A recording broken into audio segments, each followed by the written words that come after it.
Hi everyone, it's Dina Babel, the founder of the Fatherless Daughter Movement and author of the Fatherless Daughter Project. This is lesson number 9, and it is 5 ways to turn bad vibes into good vibes.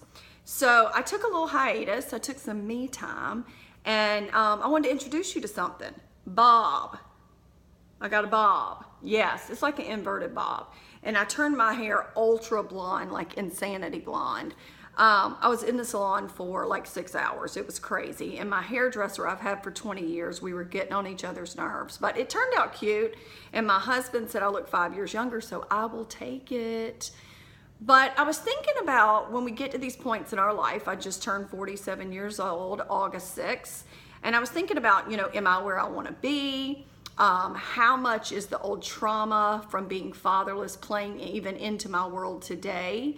And how do any bad vibes, maybe old traumatic vibes or something, play into my brain and what I think today as a 47-year-old? And unfortunately, we all have these. We all have some not so happy events or some issues or maybe old childhood trauma that continues to kind of circulate in our brains and bring about some negative energy. So how do you turn that bad vibe into the good vibe? So first, you cut your hair off. No kidding. It is a good thing, though, to change your physical self if you need to kind of shed the old and come out with the new. Like Taylor Swift just did with her new song with the snake twirling around. God, girl, have you heard it? It is good. But anyway, not to digress.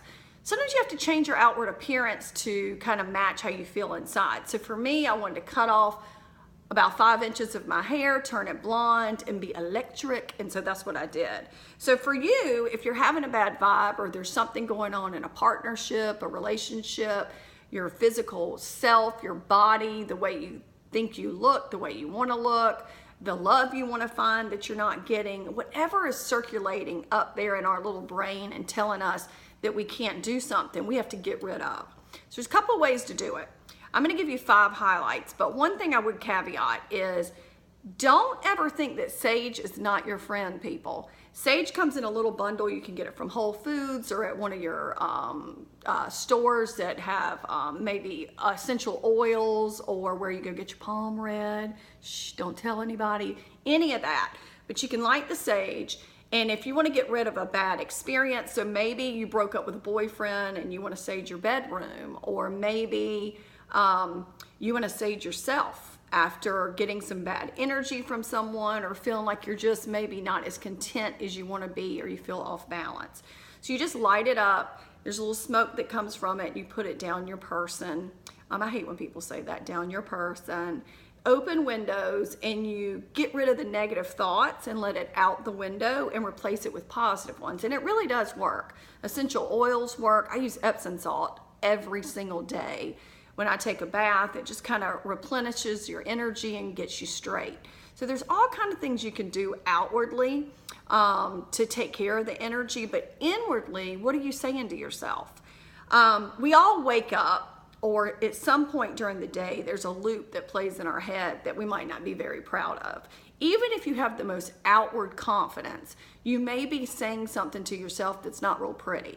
So whatever it is, think about what that is and decide that you want to change it. Experts say it takes anywhere from 21 to 66 days to change a habit. So you have to commit to this for a couple of months, but I promise you it works because I do it myself. So decide that you want to do it. And by deciding that, you may even say out loud or write it down. Writing down things actually makes it happen. So maybe put a sticky note on your refrigerator or your window, or say outwardly to your family or your friends, I'm going to change the negative thoughts, and decide to do it and commit to it.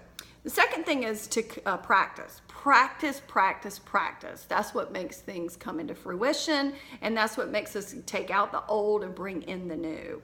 So decide, then you're going to practice, and then you're going to write down all your negative thoughts. So this is the not so fun part. Get a sticky pad. I like sticky pads.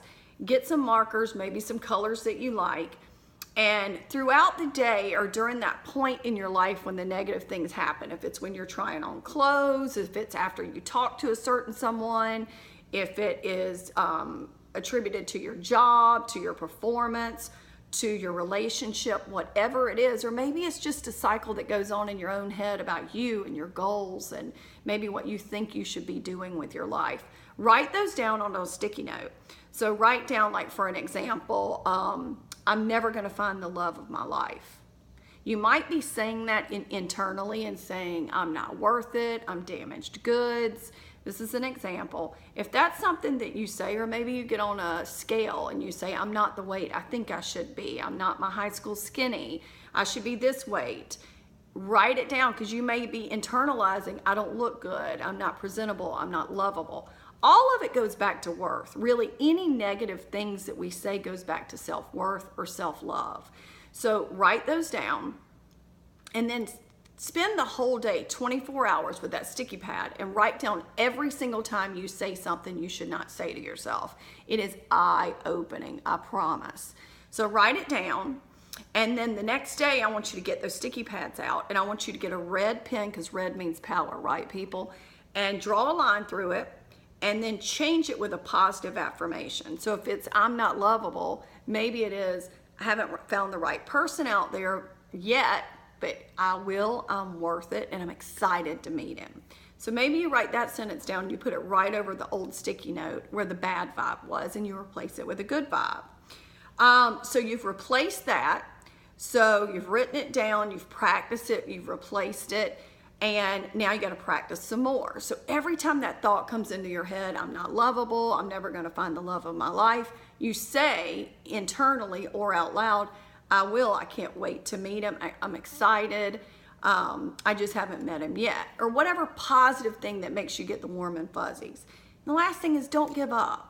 It takes a while to change the trajectory going on in your head and to realize that you are loved and you are worth it, and wonderful things are meant for every one of us.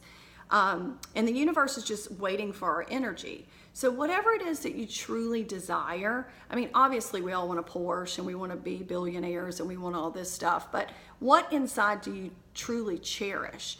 You know, what is it that you want to do? I was thinking about something Bethany Frankel said the other day on the Housewives reunion. I don't know why I thought about this, probably because I'm ADD, but Bethany Frankel said, you can't fall in love with a lifestyle.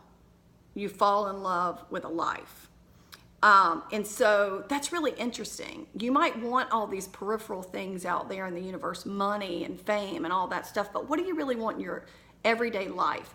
Who do you want to be sitting beside you? What do you want your kids to think? What do you want your family to think? What do you want to think about yourself? Think about that. Caveat, Bethany Frankel is a fatherless daughter. So anyway, look what she's done. Look at this empire that she's built. Think about what you're saying to yourself and what you're doing and change it. It's as easy as that. Look, life is hard enough. We got to do the things that we can do, because our voices are the loudest ones that we hear. So let's start being nice to ourselves, telling ourselves we're worth it. And my God, you can do it. I feel like the girl on Saturday Night Live, but I promise you this works. So I love y'all. I'm back. This is lesson number 8. Let me know what you think.